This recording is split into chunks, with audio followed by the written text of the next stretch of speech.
Cool. All right, so let's get started. It is time. It is time for YouTube to come on board. And all right, YouTube, you're live. Cool. Welcome, YouTube. Welcome, everybody on Facebook. So today, what we're going to be covering is the multiple and important stages of healing for the vagus nerve.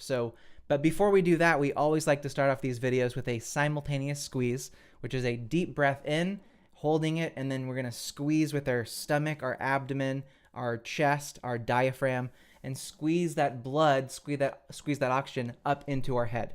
Okay? And that's what we're going to be doing. So ready? In 3, 2, 1, deep breath in.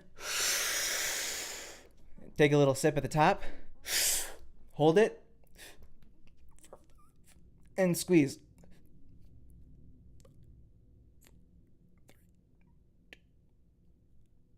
Hold it. And exhale. Just like that. Very good. So when you do that, it kind of stimulates your vagus nerve, releases acetylcholine. It has a nice kind of an analgesic effect. It can really kind of relax you.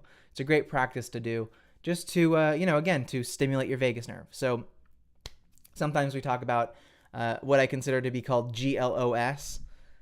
So there's a term here we use a lot called GLOS, and that's general lack of stimulation. So GLOS is something that I see often when people say, well, it doesn't seem like my vagus nerve works. And I go, like, have you stimulated it at all?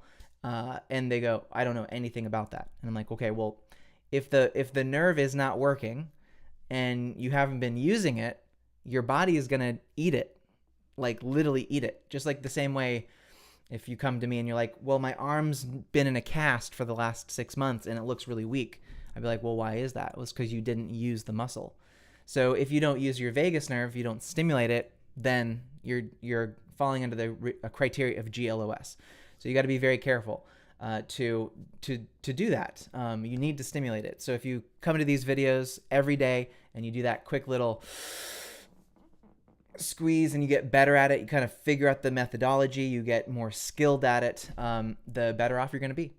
It's a big addition to your health routine, is just to be able to do that in private, not while you're driving or anything like that. So just so we're clear.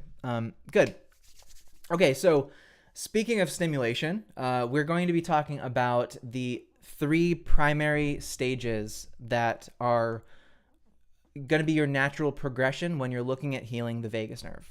And I think that everybody at some level needs work done on their vagus nerve. Even if you're like, oh, I'm the most healthy person on the planet, even the most healthy people on the planet all turn to vagus nerve stimulation in some way, shape, or form. And that's a fact.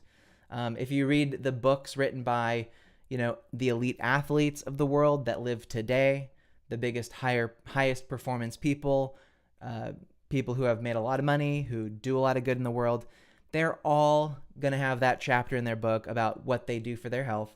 And they all mention vagus nerve stimulation specifically as one of the key things that they do to be able to show up in their life. And so I want to make sure that people have, at what phase should you be doing what? That's an important thing to understand.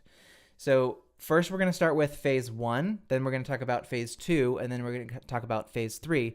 And hopefully in elucidating and explaining why we start where we start and where we go, you'll get a better sense of kind of the logic and the rationale behind why it is in that way. And what are some of the advantages of following a plan like that, rather than just going out and buying a device that has no such understanding at all? Because, again, will somebody come and sell you on, an electrical stimulator you put in your neck? Of course. But your body heals in stages.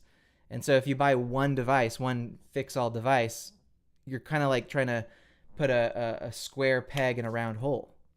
So not all the devices that exist are really intended for someone who's in a chronically ill state, or for someone who's a high performer, or somewhere in between. So you have to I think you have to shift your methodology and your approach as you heal. So I think that's really key. And that's what you're going to learn today. So hopefully, if you can, take some notes. I don't have any visual PowerPoint presentation stuff for you today, but I'm sure in the near future I might have something like that. But we have some links that you can check out as well, so you'll be able to see what that all looks like. So let's talk about phase one. Phase one.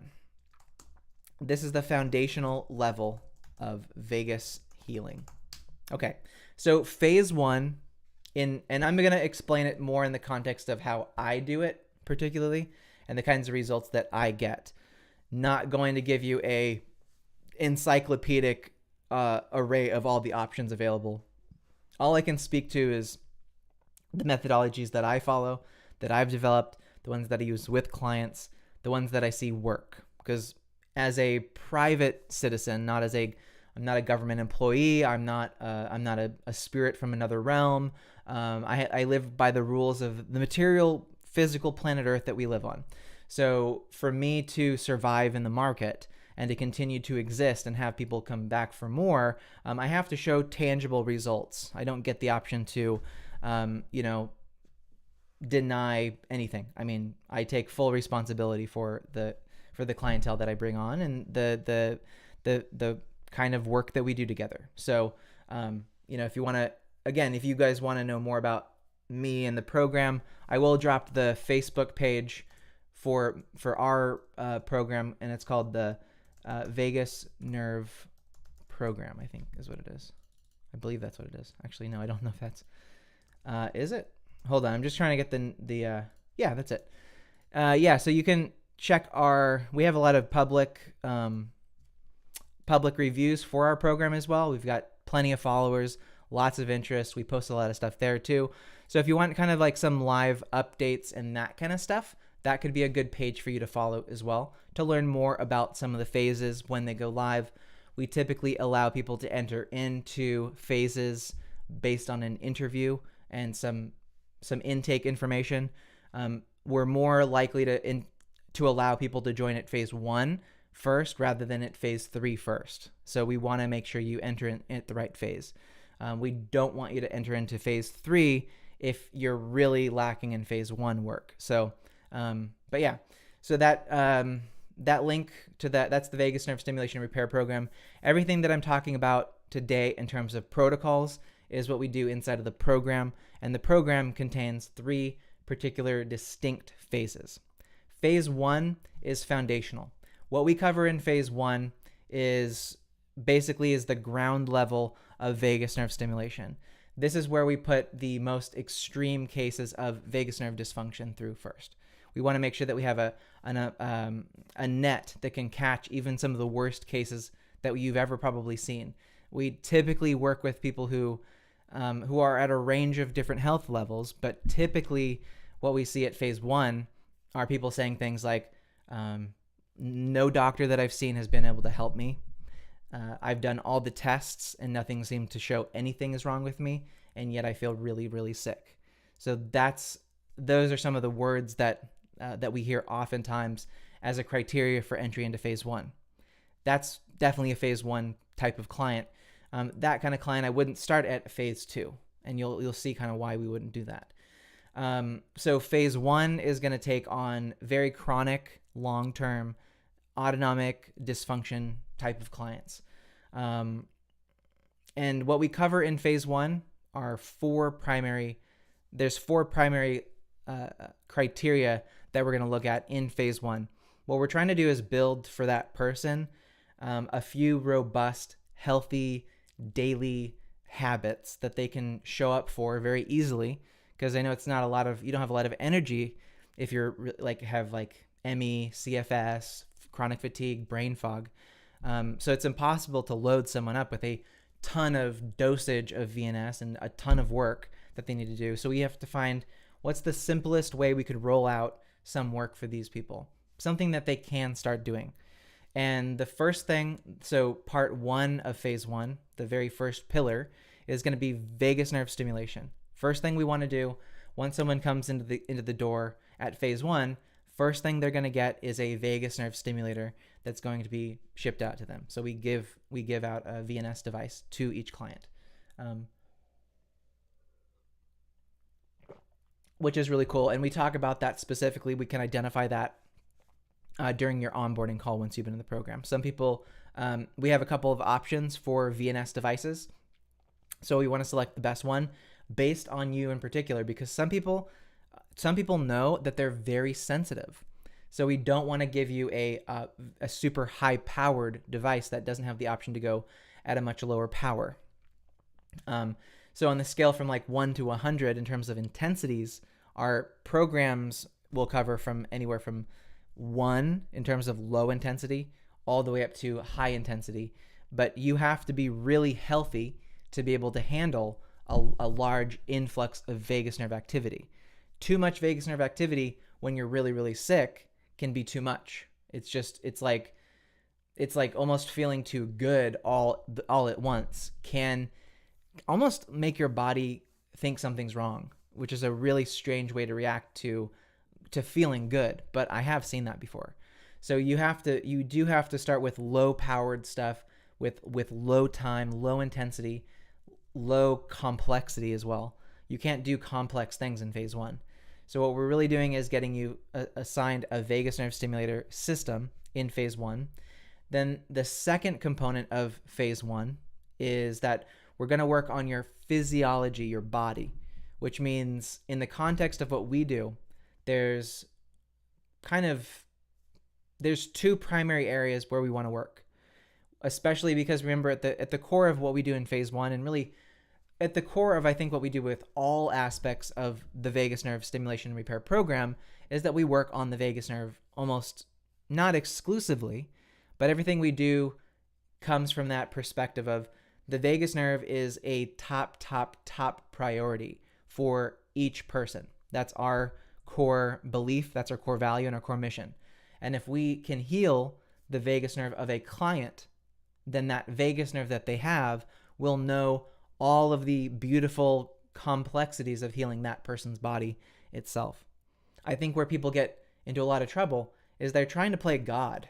They're trying to like put hormones into the body. They're trying to play like with a witch's brew in a cauldron. Oh, well, if we pour in 30 milligrams of this and 100 milligrams of this and give you this weird, anti-aging drug, which kills your kidney and, damages your liver. It's like you can be highly educated and try to like nitpick on what you're giving a person and give them thousands of dollars worth of supplements. But your body actually does know what it needs. Your body can produce a lot of the things that it needs to produce. And so becoming super dependent on supplementation long term is not ideal. So with phase 1, we're going to get you set up with a stimulator. Phase 2, we work on the physiology, and the 2 places that we work on in terms of the body is going to be your neck and your core, meaning where your psoas muscle is. So first on the neck, your neck is the conduit upon which your vagus nerve flows. So if your vagus nerve is pinched in your neck because of cervical instability, weakness, bad posture, weak muscles, then that can become a very big problem area. And you can develop all kinds of dysfunction downstream from having a really bad neck. So we don't want that. And then the part B is also in the core, which is your psoas muscle. So down in the sacrum region, there's a few nerves from your vagus parasympathetic system that regulate hormone production, bladder function, other functions with your colon, and also just generalized muscles that store a lot of energy, and fascial adhesions can happen. So that's another place that we work on. So we do physical exercise, but we're not doing it so we can get you 6-pack abs or make your biceps look really big or anything like that. We're doing exercise, but specifically for the purpose of rehabilitating your neck and your psoas region, your hips and your sacrum. So that's the second part of phase 1. The third part of phase 1 is supplementation and eating. And our supplementation list is very minimal. And again, it comes from that core value mission statement that if we can make your vagus nerve happy and heal your vagus nerve, then the vagus nerve will know what to do to then repair larger, much more complex parts of your body. With a healthy vagus nerve, it starts to repair your brain. It starts to repair tissue. It repairs organs from the inside out. It reduces inflammation. It kills off the bad bacteria and lets the good bacteria grow when you have a healthy vagus nerve. So you can see why focusing in just on the vagus nerve, for the most part, can be a really rewarding process, and also simplify things. Because raise your hand if you've heard of people who went and got stem cell injections and it didn't help or it made them worse. Raise your hand if you've heard of people doing a detox because their friend did it and they spent $800 on this wild, extreme heavy metal detox program, and that only went to make them more sick. I've heard of this all the time. I've heard of this countless times, too many times, honestly. So with supplementation, it's really just about getting your vagus nerve what it specifically needs, not doing anything extreme. Again, extreme measures, if your body is that ill, can make you way worse. It can put too much pressure on your body. And I've seen that countless times. So I highly encourage people to especially be very careful when evaluating programs that include supplements and dietary modifications. That can cause all kinds of issues. So before you be like, oh, I'm going to go keto, I'm going to go carnivore, or anything like that, there are a lot of risks for these things. And you see momentarily for extreme diets and changes, momentarily increases, but they shouldn't be done long term. And you can do things that are more long term oriented, like a Mediterranean type of diet, rather than a carnivore type of diet. So we give specific things that are healthy for the vagus nerve specifically, not just, run of the mill kind of overnight fad diets. We're trying to stick to something that can make you live to 100 years old.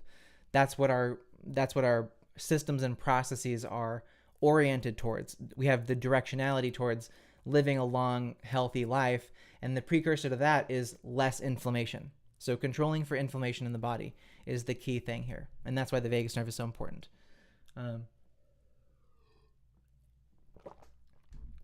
Good. So yeah, supplementation is a key thing, and then also like how you're eating. So that's the third part of phase one, and then the fourth and final part of phase one comes down to mindset and cognitive work. So phase 4 gives you a glimpse into what phase 2 will look like, given that the fourth part of phase 1 is we want to have you doing something to positively reinforce a healthy vagus nerve. And did you know that what you speak through your mouth runs through your vagus nerve? So if I say a word, I'm actually using my vagus nerve. The vagus nerve is the internet wire that connects your brain to your vocal cords. So when I'm speaking, I'm actually sending signals directly through my vagus nerve to vibrate and create speech. So it's a highly coordinated system of breathing, of vibration, of tightness of the muscle, and relaxing of the muscle in my neck. So it would make sense that if you're saying words out loud that are negative, that are disempowering, that is going to affect your vagus nerve in a negative and disempowering way. So for this to work, there absolutely has to be a recognition and acceptance and a willingness to analyze what is happening here in your head. What kind of beliefs do you have? And I love it because, because we have a great track record here, especially in the program. And so I love specifically sharing that to challenge people's beliefs around, oh, well, I don't want to do any of this like mumbo jumbo woo woo positive thinking thing. And I don't want you to do that either. I'm not here to motivate you or be a rah-rah cheerleader for you. I'm here to get you some practical stuff. And in my experience of working with people that have really long-standing health issues, chronic health issues, it can be really difficult to be like, hey, just be positive. So I'm not going to bring that kind of attitude to people of saying just be positive and you'll get better, or you're not better because you didn't believe it enough. I don't believe in that. That's the kind of stuff that like religious cult people do, and I don't believe in that. That's no way to help someone, right? Not to guilt trip them or shame them for not making the progress that they wanted to, blaming it on their beliefs. Now, having said that, of course, your own beliefs about things does absolutely create the conditions upon which that can actually happen. So we believe that there are some methods that we can use, things called the hour of power or ultra priming, or a number of different affirmations that you can say at night, during the day. There's lots of ways to reprogram your vagus nerve very powerfully, and to create a master control signal for your entire body through your words, through your beliefs, through your visualizations even. So we have a lot of different little ways to make that work very simply. It doesn't have to be hard. We're not going to have you 1960s EST or EST training or Werner Erhard stuff where you're on a bed and like yelling and screaming and crying and doing trauma release stuff like that. Trauma release is absolutely not a function of what we do in phase 1 at all. So we're not going to be talking about that kind of stuff with you. We just want to make sure that your body is resolved and healed, so that, because the funny thing is, most people would try to make you do trauma release from phase 1 in their other programs, not in my program. Phase 1 is not about addressing your trauma head on and getting and releasing all this kind of stuff, because what I've typically found, and clients that I have can attest to this all day, that if you ask them personally, just privately, like, hey, did you feel like going through phase 1 helped you with some of these emotional long-standing issues that you may have experienced due to your illness, or due to the anxiety that comes from being ill and not having the certainty of health? And they'll tell you that, yeah, absolutely, that in the past they did talk therapy, but they would spend years and they wouldn't get any resolution from it. But they do maybe 3, 4, 5 weeks of going through the phase 1 program, doing stimulation of the vagus nerve, doing their neck exercises, eating differently and better. And then also doing some of the mindset stuff that we do, which is really fun too, by the way. It's not hard. It's actually really fun and enjoyable. That the things that they thought were traumas that they were unable to release or let go of were gone by the time they woke up after week 5. That by fixing a lot of the parts and the functions of the vagus nerve first, that things that they thought they would have to deal with from a trauma perspective were gone, that they weren't even traumatic for them anymore. So why wouldn't you want to do that? Don't face trauma unless you absolutely have to. That, trauma is deep and dark stuff. Making a game out of whack-a-moling trauma, especially if you're in a sick state, could mean that your brain can produce new traumas that weren't even there before. So yeah, I mean, that's my experience personally. I'm just sharing from my experience of working with people for many years now, is that you can come to me on day 1 and you could tell me about the last 20 years of traumatic experiences that you've had and how it's been so difficult to get over them, and you feel like you'll never be able to resolve or release your trauma. And I say, I mean, look, I'm happy to hear you out, but let's have you stimulate your vagus nerve for a week, for 2 weeks, then come back to me and tell me about your trauma. And by 2 weeks later, they're like, oh my God, the mental anguish that I had from those things is gone. They're just like, it just doesn't affect them at all the way it used to. So that's why phase 1 is designed the way it is. So I like that a lot. But anyway, so moving on to phase 2. So once you get those things in order, now because there's 4 specific things, what we found is that the best way to roll out new, good, lifelong habits is that you need to spend 28 days consistently doing something in order to make it an ingrained, default, continual, consistent habit. You have to do something for 28 days in a row. Since there's 4 key foundational pillars to health, it's a 4-month program. So phase 1 typically looks like 4 continuous back-to-back months. And now that might also sound for you either really long, or it could seem really short. It'll be gone before you know it. It's not a long time, actually. It really isn't that long. 4 months go by. We're already here in June. July is in a couple of days. So if you had joined in February or March, you'd be now graduating from phase 1. and maybe looking ahead towards phase 2. So by the time you're graduating from phase 1, you're now looking ahead to what's the next stage look like? What's the next phase look like? Now, when your body is healing, especially from a phase 1 perspective, as I said before, you can't put the kind of energy that we use in phase 2 into a phase 1 client.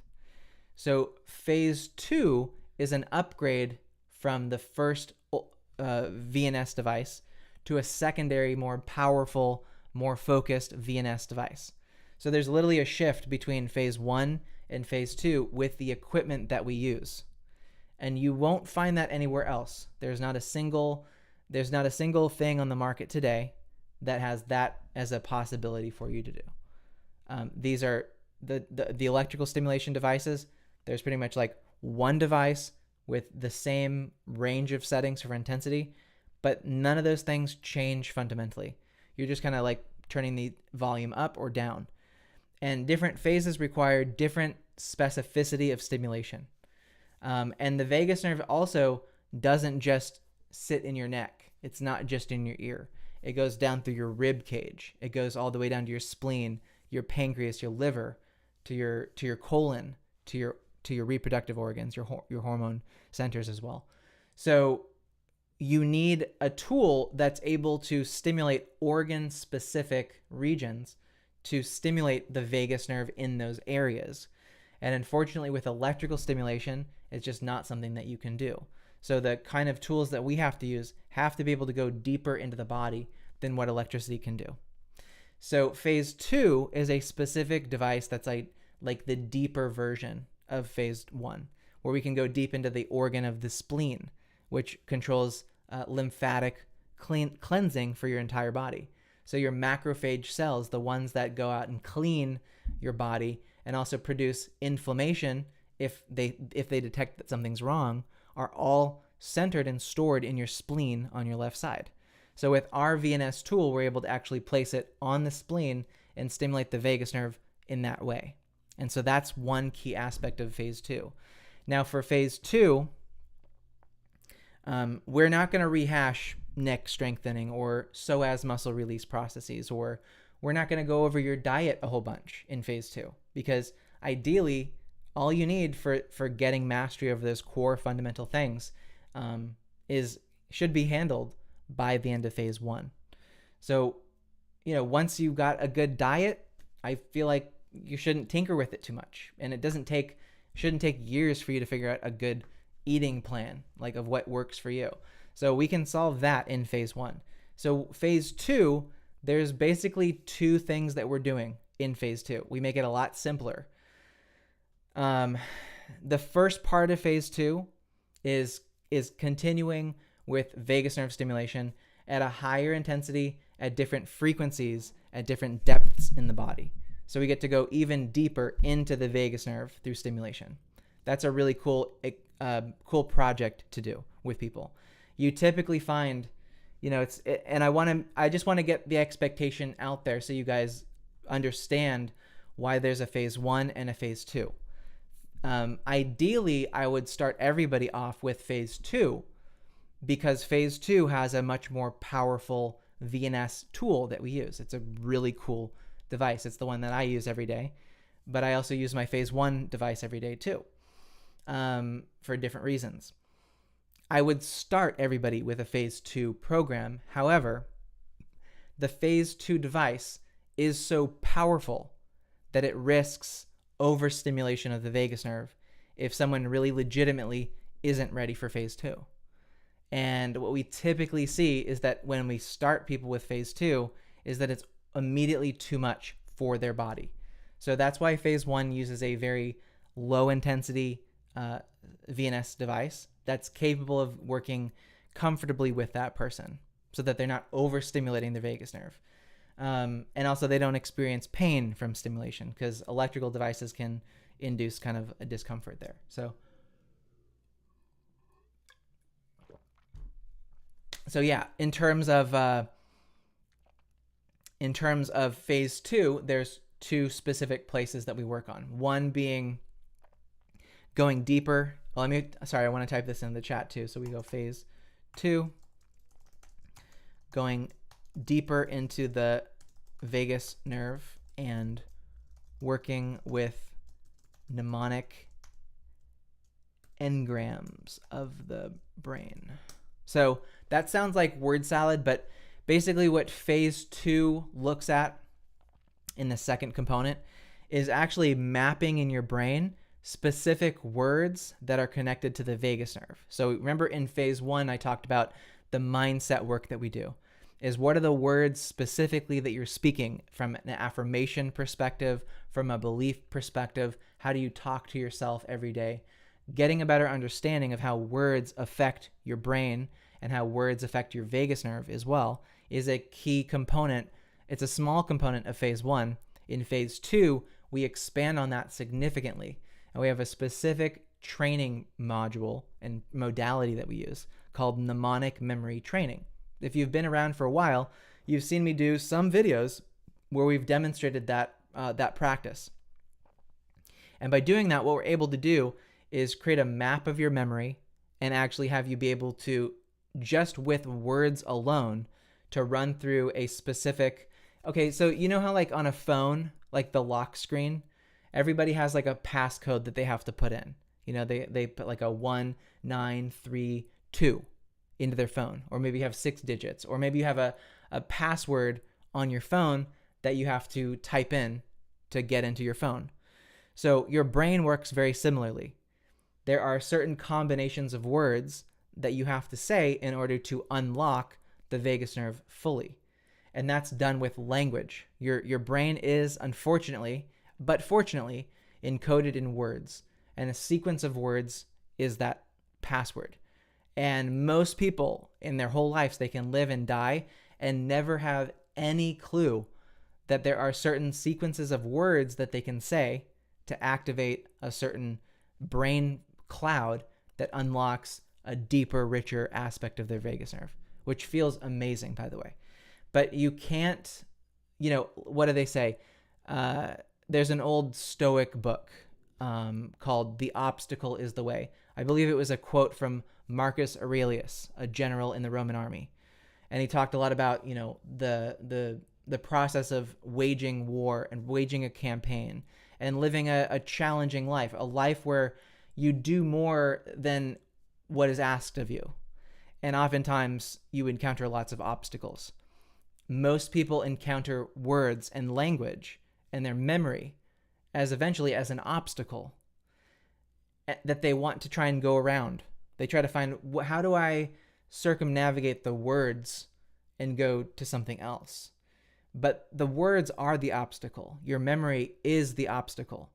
This is where we work on some aspects of what trauma really is. This is where you get a deeper understanding of what is my relationship to a memory from the past, and how is it still, it's that code thing that we're doing where there's a PIN code in your brain to access different states, and we need to map those. So with phase 2, what we're going to do is map out that there's a memory in your head. There's a certain sequence of words that are being clicked in your head without you realizing it consciously, that's kicking you into a triggered state. It's really to answer that question once and for all. Everything is fine, but I had this bad conversation with someone at work or a family member, or I watched something on TV and my symptoms came back almost immediately. That is something that happens because of words themselves, because of the combination of words and memories that triggers a certain lack of homeostasis in your brain, and it kicks you into a flare-up. It kicks you into a trigger. And it's a well-known science aspect that words and memories interact with your vagus nerve. So phase 2 is unlike anything that exists out there right now. It's a pretty remarkable thing that I was able to develop because I first ran just phase 1 for so many years. For, I believe, 4 straight years, nonstop, ran just a phase 1 program. So I got to see people who graduated from phase 1 and got to look at what was the next thing that they needed to do. What did they want to do? What was relevant. So we started experimenting with what could be the next stage of their healing. And it always comes back down to their brain, what's going on in their head. So that is the mindset work, but on steroids. And it's really cool. It's really fun. And also you develop practical skills of memory. So if you ever want to never forget the name of someone that you just met, or never forget where you put your keys, we're going to teach you some incredible memory techniques in phase 2. So that's what phase 2 is. And I love that phase, especially because that's when you start to see people say, you know, Sterling, phase 1 was fantastic, but phase 2 is where I started to see huge, almost overnight changes in my thyroid levels. I've had women who report that their thyroid levels went to perfect levels after starting phase 2, because the intensity of the VNS is much higher and we can focus on much deeper organs in the body. You know, because look, therapy should happen ideally at the organ specifically. Where is the pathology, right? If you're type 2 diabetic, certainly you can do insulin, you can take pills, but did you know that if you stimulate the vagus nerve right at the pancreas, that you can convert someone from type 2 diabetes and put them into remission? You can fix type 2 diabetes by stimulating the vagus nerve that goes to the pancreas. This is a very big deal, folks. Type 2 diabetes is very debilitating. So the closer to the organ that you can get, the more specificity you can get, the better the results you're going to get. And so phase 2 enables us to have a laser precise device that's able to target vagus efferents that go right to those organs and get those kinds of incredible results. So I always do see that. Phase 1 is amazing. You develop some incredible foundational aspects of health, but phase 2 is really where we start to strap you onto a rocket and send you up. So it's a very cool program. Phase 2 is fantastic. So consider that too as well. For those who are most likely at some point in the near future to join our phase 1 program, which we do have some openings. We are very busy right now with our phase 3. Currently, we have a huge batch that just started. So not promoting phase 1 right now, but we have rolling enrollment for that too. But yeah, it's to consider that the vagus nerve is a beautiful, rewarding journey on every single level. And you should ideally expect to get 3 to 5 to 10 times a return on your investment before, to validate if that was worth it. So what is it worth it to you to have a functioning vagus nerve? If you know what it's like to have a really good, healthy vagus nerve, these different phases should make sense to you economically and in cost wise, and also time and effort. The effort should be justified, I believe, in terms of what you get back out of it. So we only want to create things that provide like a 3 to 5 to 10 times return on time spent in a program. So that's my criteria. And I think that's why we do such a good job with people. It's because we really do spend that time with you and make sure you're getting stuff right.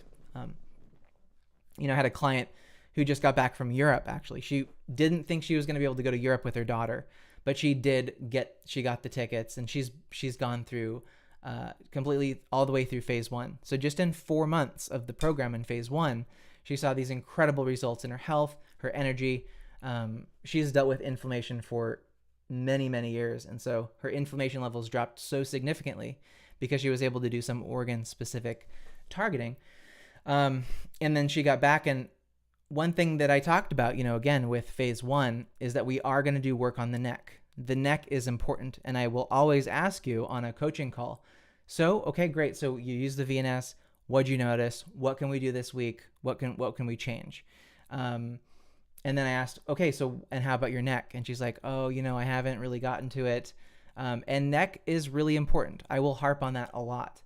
This is the benefit of having a human being involved who's going to be very dogmatic about, did you cover any of these 4 foundational aspects of your vagus nerve health?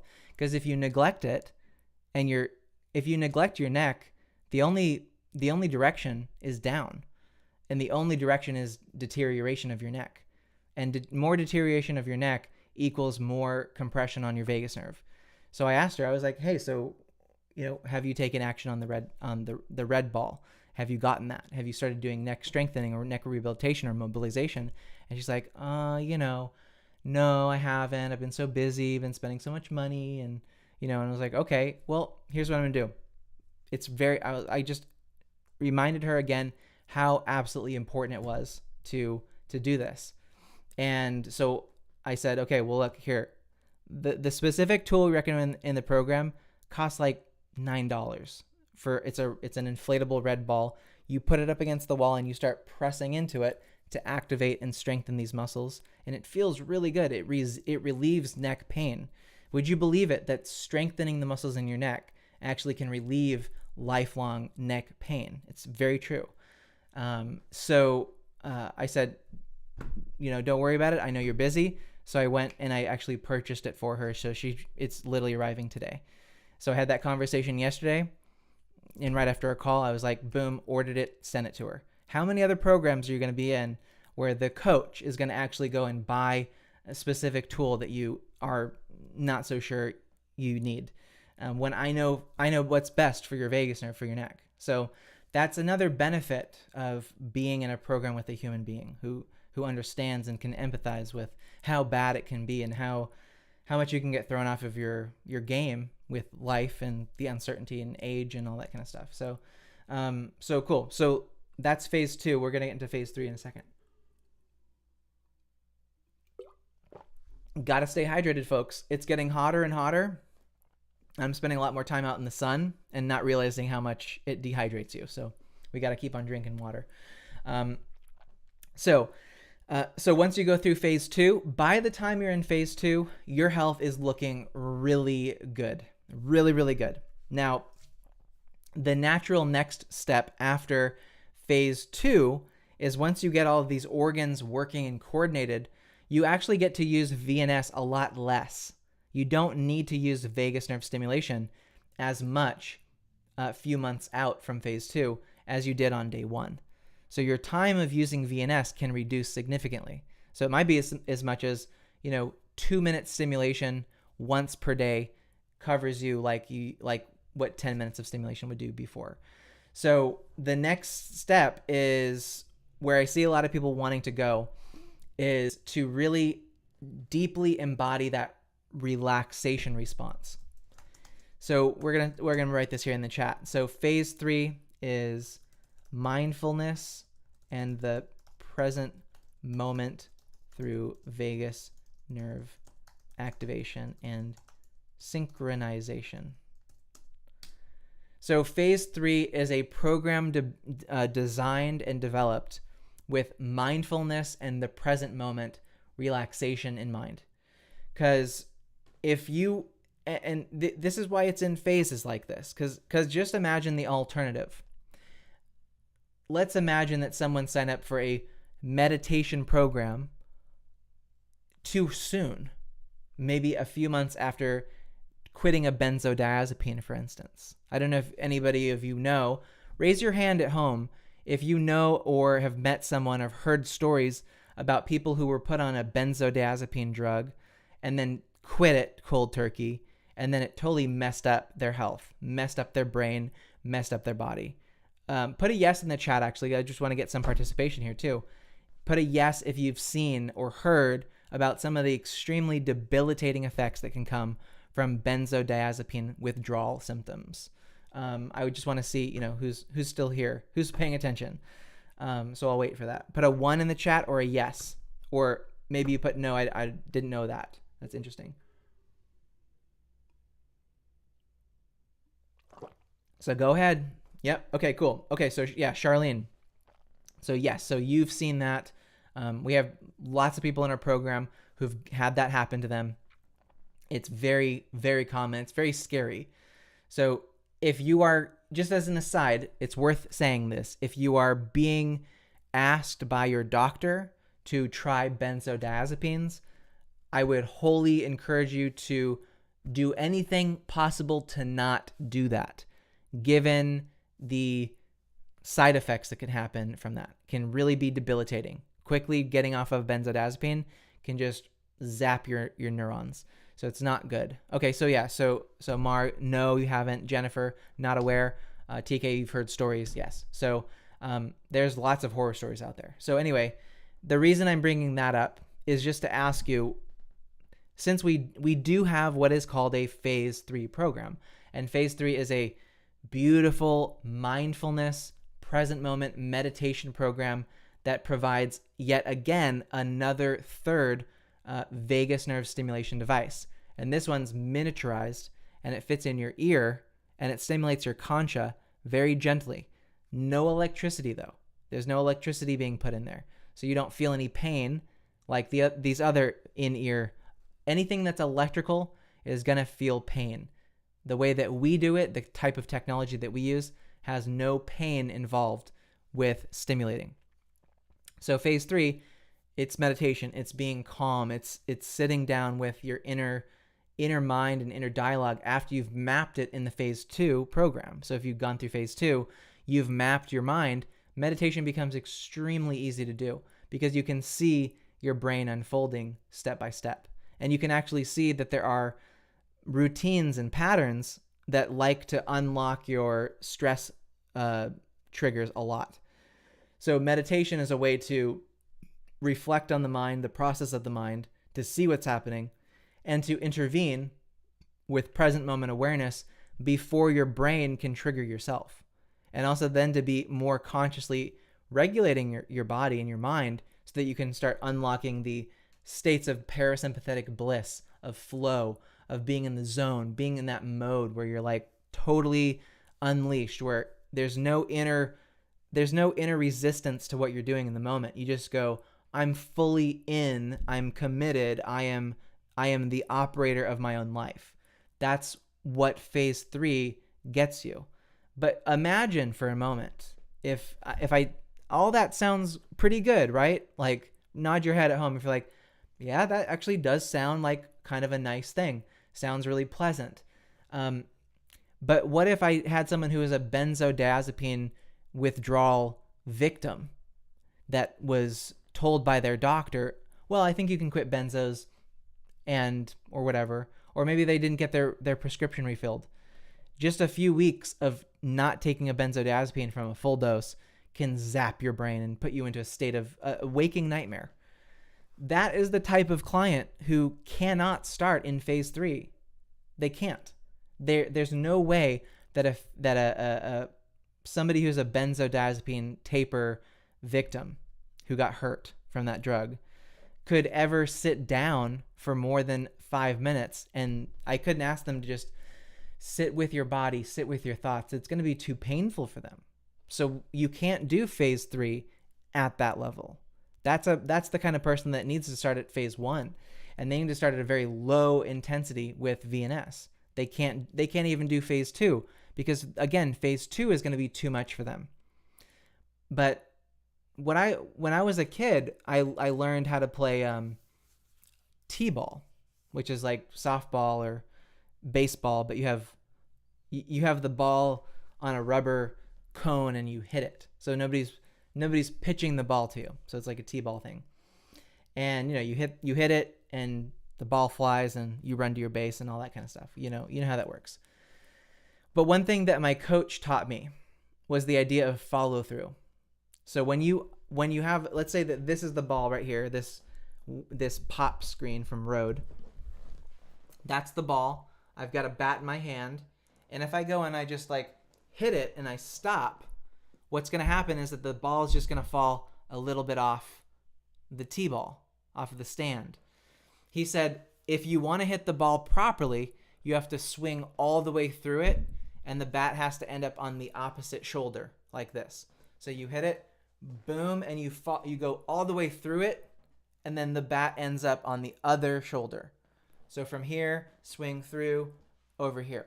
And now when you do that, the ball cleanly lifts and it goes all the way across the field.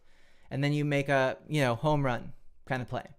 So anytime you're doing anything, you got to do it in a full measure way. You cannot half-ass this kind of stuff. You can't do it in the minimal amount. So I believe that the vagus nerve is one of the most incredible hidden secrets of the body that very few people actually know. Very few people know they even have a vagus nerve. And the funniest thing is, nod your head if you've gone to a doctor and they've put the tongue depressor on your tongue and they said, go make a sound and say, ah, ah, ah. You've had that, right? Nod your head, okay? What do you think they're doing there? What they're doing is they're looking into the back of your throat to see your uvula, which is that little dangly thing. And when you say, ah, you should see the uvula muscles on the sides lifting up like this. Ah, ah, ah. And it should do it equally on both sides. That's a sign of good vagal tone. However, if it only lifts up on one side, like that, or like that, that's not optimal. It starts to swing to, one side or the other, because it means that one of the muscles that your vagus nerve controls in the back of your throat is not working. And that could be a sign of a deeper, more severe impending doom for your autonomic nervous system. If your muscle doesn't work, that could indicate that your heart is on its way to failing, because your vagus nerve works on your heart. Your vagus nerve also works on your immune system. So if you're a doctor and you see the uvula not rising up equally, like that, if it's not equal, that's a sign of a developing pathology. But okay, so we've all had that happen to us. We've all done that. Whose doctor said, well, let's check on your vagus nerve right here. Let's look at how your vagus nerve is doing. Oh, Jennifer, do you know about the vagus nerve? It's amazing. It's this incredible nerve that regulates all kinds of things. No doctor that I've ever had ever did that test and gave me any indication of what the hell they were looking at.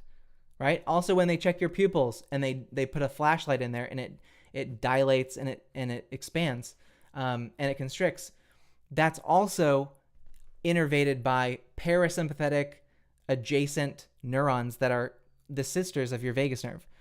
So if you don't have that ability to open and contract your iris, there's also something wrong with your vagus nerve, most likely. It's the same neurotransmitter that's going wrong. So doctors are trained to look at this, but I don't even know if they know exactly what the mechanisms are. And it's kind of unfortunate, because once you see the connections between the vagus nerve and inflammation and your mental health and your brain health and your memory and all these things that are involved in your ability to absorb food properly and eat and make love, all of these things are connected to this vagus nerve. If you saw that, you'd go, this is pretty important.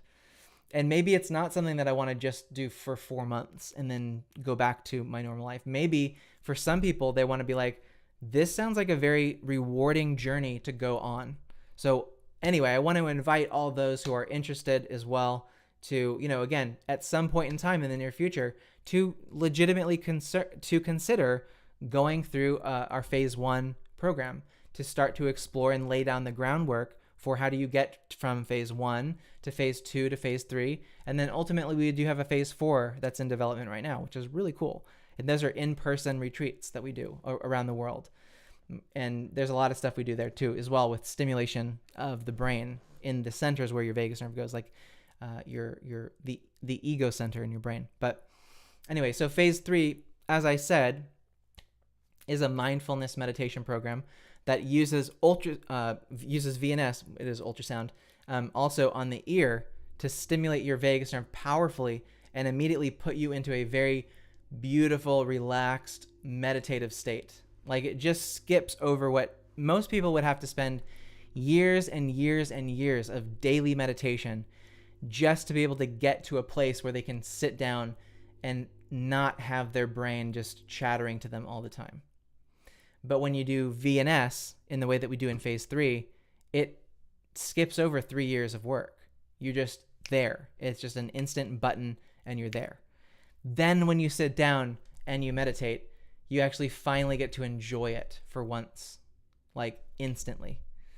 And there's nothing you're not cheating in any way. So people are like, oh my God, well, but you should have to meditate in a cave for 10 years to even feel that good. And I say, no, I don't believe that, because I think every human deserves to feel good. Every human being deserves to live their fullest life.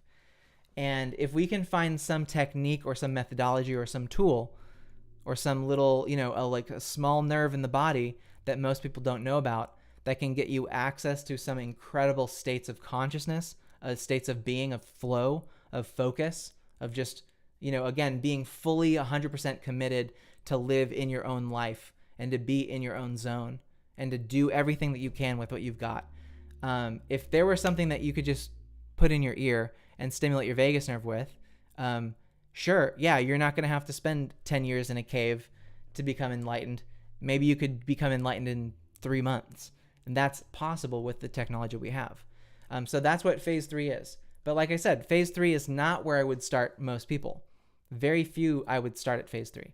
Unless you had a, again, tangible track record of, because look, I'm going to ask, how's your neck health, right? Are you eating right? If somebody's like, yeah, I don't feel sickly ill, but I don't know anything about my diet. I have terrible bloating. I have all kinds of health issues, but I just want to skip to the meditation thing. It would be hard for me to justify that. And they're like, yeah, I have really bad negative demons and thoughts all the time. And so I wouldn't be like, yeah, well, let's have you sit down and meditate on that for 30 minutes a day. So yeah, it's kind of like that. If you go to college, there's different classes. You have to take an intake quiz to be able to go to the next level in college. So I believe that the journey of the vagus nerve isn't just a freshman year kind of thing and then you've mastered all of it. It's just not how that works. So that's why we do kind of those phases. And then so once you graduate from phase 3, which is a 3-month meditation program, you do different meditations for every single week, and you stimulate your vagus nerve with ultrasound. It's a very cool, controlled, cohesive program. Basically, from there, the next possible step is phase 4. So I kind of hinted that I might talk about phase 4 today. So phase 4 is a project that I worked on in California near Stanford University, where it's called basically sonically enabled mindfulness meditation. And the project is to take a scan of your whole brain. This is like the fun stuff. This is like you're feeling great. You're ready for experiencing a whole new plane of consciousness completely, just with the click of a button, basically. So what that is, it's a transducer, an ultrasound transducer. It's held right above your head. It's placed specifically with 3D head tracking, so we know exactly where your brain is and where the transducer is. And then we put it on your brain, and then it sonicates part of your anterior cingulate gyrus, where your ego is located. So for those people who are like the hardest people to work with are the ones who are very in their head and judgmental, and they can't find any good and stuff. They always have to find the negative all the time, and they just can't like free themselves from their own mind, not even for a moment. So it's almost like internal torture. I do believe that if you did phase 1, 2, and 3, by the time you got there, you wouldn't have as many problems with that either. So, but phase 4 is like a beautiful in-person retreat, usually in Puerto Rico or in Bali, where you will actually do stimulation of your ego center to momentarily disrupt it, to quiet down the ego completely. So you can get essentially the same benefits that are reported allegedly by doing a psychedelic retreat. So people talk a lot about, going to the Amazonian rainforest and taking psychedelics like ayahuasca because it gave them this profound insight into their mind. But when you do that, you're again, you are experimenting with neurotransmitter disabling compounds, with alkaloids and different kinds of MAOI inhibitors and DMT, which can again leave kind of a permanent mark on your brain. I've met people who have come back from these shamanic retreats, and while you hear a lot of good, you hear less about the bad, specifically with ayahuasca. There are some people who never stop hallucinating once they do those drugs, because those drugs act on your entire brain. And I'm not a big fan of promoting psychedelics. But what I am a fan of is that what ultrasound specifically can do, because ultrasound leaves behind no residue. It's safe. It momentarily kind of like sings. It's like music. Can music have a profound change in your brain? Absolutely. And so we found some ways to target the brain to give people these very profound, life-affirming experiences, all within about 5 minutes. So it's a 5-minute process to acquire the target and then to sonicate it specifically through the skull. The equipment is very advanced to do. It's very much run by some very consummate professionals that are doctors, physicists, engineers, neuroscientists, all involved in this kind of work. So that's what phase 4 is. So it's a whole new ballpark for people. But anyway, not something that certainly needs to be explored at all for the vast majority of you in this group.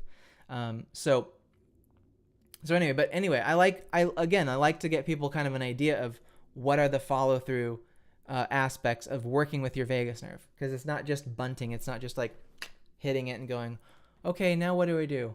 Right? There should be a plan laid out for you, a very clear plan of what will this look like if I go down this road with the vagus nerve. What are you going to have the next step there ready, available for me to hold me when I'm ready? And yeah, for us, we have phase 1, phase 2, phase 3, and phase 4. So we have a way to meet you at every single level of that journey.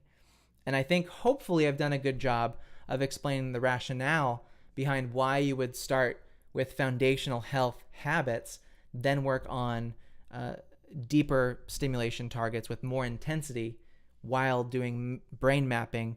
And then thirdly is to stimulate the vagus nerve closer to your brain and give you the enlightenment effect, the awakening effect with vagus nerve stimulation with ultrasound. So pretty incredible stuff. So out of all the ones that I shared with you today, write a number between 1, 2, 3, or 4. What phase is the one that sounds the one that you like the most? Which one sounds most appealing? Phase 1, 2, 3, or 4. Which one sounds the best to you, and why? Okay, so write in the chat, out of all of the phases that I explained, which ones sound really like the one that you're most looking forward to potentially, right? Which ones, and again, and why? Like, is it because you want to be able to be at that level? Because you need it. Some people can answer, level 4, like TK, yeah, right? So TK, that could be something that's in store for you. Charlene shared for 3 as well. 3 is the meditation program, which we have ongoing right now. And I'm sure, Charlene, you'll definitely be able to, you're well on track to be there sooner rather than later, for sure. I know that. Good. Yeah, anyone else in terms of, I know we got people watching, Jennifer, Maruni, any of these guys, anything out of there that kind of resonates with you, anything that you're like, okay, that's kind of interesting. Anybody else? I would love to kind of see. I have the ability to create polls, but it's just, I could just ask you. Okay, cool. So Jennifer wrote, 1, needed first to meet needs, build the foundation first, but would be excited to get to 2 and beyond. Awesome. Cool. And that's totally fair. I mean, phase one by itself, if that were the only thing that you ever did with VNS and it was just in phase 1, I can assure you that the version of you in phase 1 with those skills that we develop around all 4 areas, which is vagus nerve stimulation, nutrition, exercise, and mindset, that the combination of those 4 with the stimulation technology that we give you in phase 1, you're going to be on such a better level in 6 months, in a year, compared to if you hadn't done that stuff.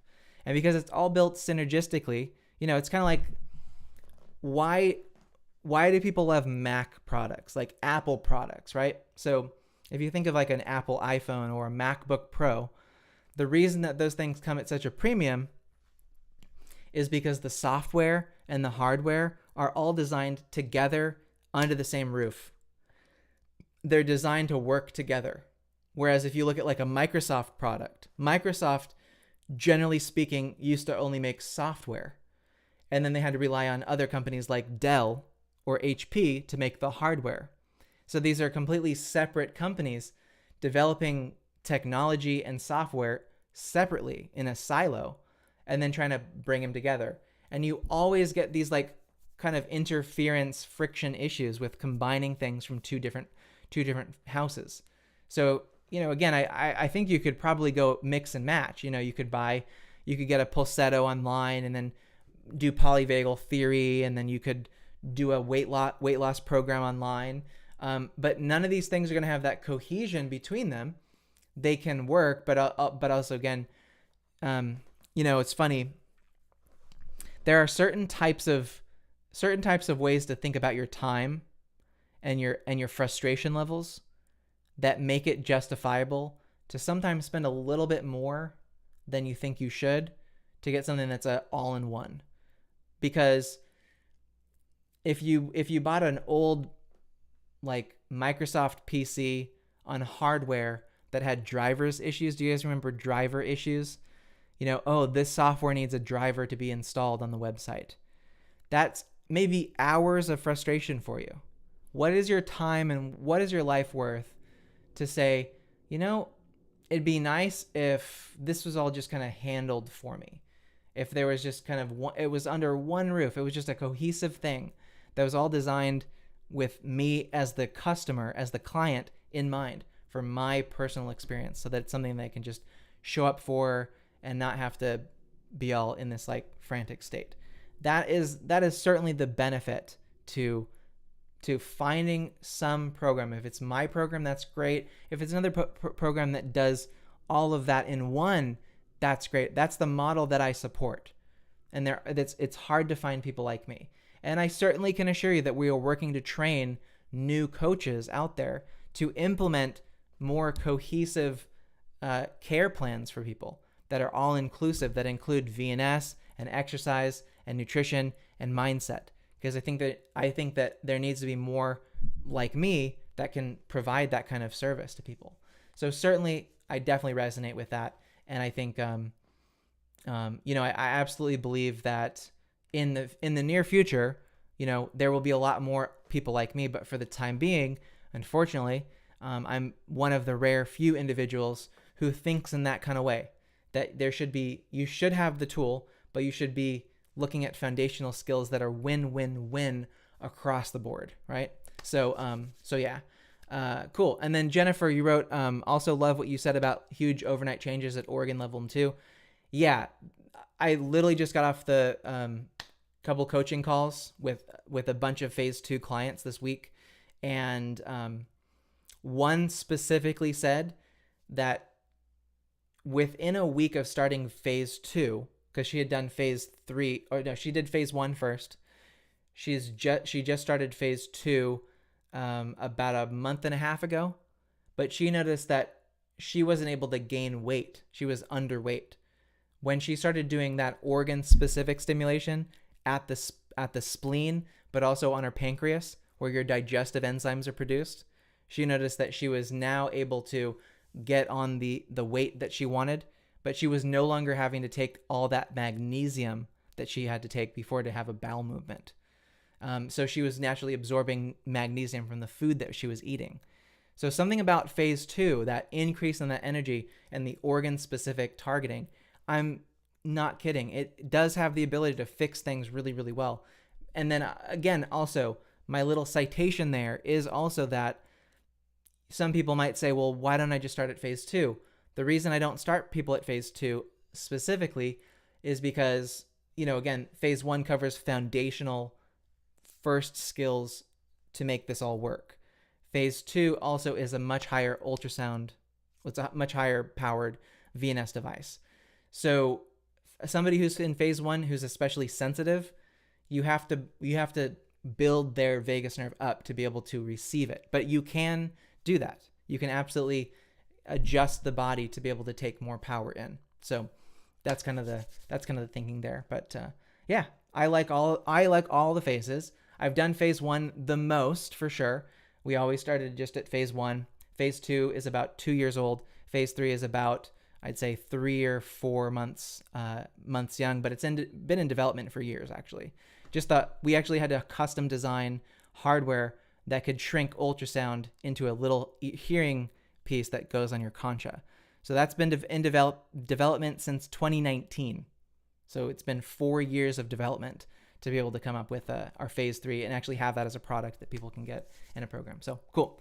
And Marune, you wrote, I'm actually thinking to join phase 1. Is the device shipping as quick to Morocco? Can't wait to start. We can ship international to Morocco, to pretty much anywhere in the world for phase 1 and phase 2. Currently right now, though, just a heads up, the phase 3 device is only shipping within the US. So if anybody's thinking about joining that and you're overseas or anything like that, then phase 3, you have to be US based for now. But if you're looking at phase 1, totally can get it out to you. What I'm going to do now is I'm going to put in the chat, for those who want to read a little bit more about phase 1 specifically, I have a ton of resources on that page right there. Again, I've described for the most part what we do in phase 1 and how it progresses through the whole journey. On that phase 1 page, there's a couple links I want you to keep in mind. At the very top, there's a link that says join the ultrasound group, because we do use ultrasound VNS in the program. You can read more about that in a specific private group that's not because again, the bigger the vagus nerve stimulation group gets, now 24,000 people or something like that. It's unbelievable. The more you have to be more specific towards the type of technology. So I have a small private ultrasound specific group that you can join, request to join there.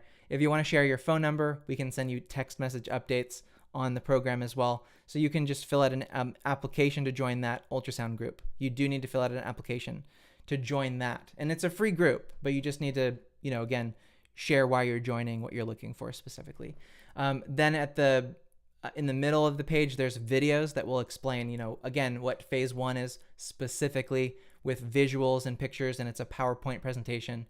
Then there's also testimonials on the side too. So if you click any one of those 3 videos on the side with the face, you can see an interview that I did with actual clients who've gone through phase 1 and phase 2 there.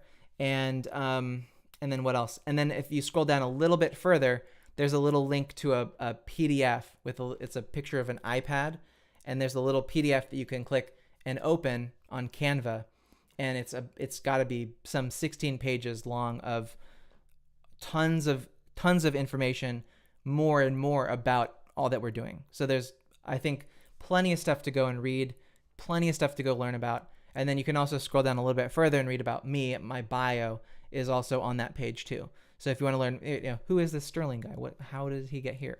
You can check that out too. So good. And then I believe that should you want to join, my recommendation for everybody here would be click on that page, join the ultrasound specific group. That's kind of the entry point for joining phase 1, so we can have you in that Facebook group. And then additionally, the links are there to start. So, next steps for you guys, if you're interested in phase 1, is click on that, request to join our much smaller, more intimate, where I can give more individualized attention around ultrasound. Because, at this point in the vagus nerve stimulation repair major group, the 24,000 person group, it's more like, hey, I'm here because I just heard about the vagus nerve. I don't know anything about it. So I want to have, kind of funnels where the level of information that I'm sharing can be more tailored to your degree of knowledge and interest, so to speak, if that makes sense. So the ultrasound group is a great one to join. And like I said, it's free. It's a free group to join. It's called Ultrasound Vagus Nerve Stimulation. So you can join there too. But links are there. Awesome. But Marwan, I think I'm pronouncing your name hopefully right. Thank you so much for that comment there. And then also I'm going to end it here on YouTube. I forgot we're still live on YouTube. Thanks guys so much for watching on YouTube, and I'll see you later.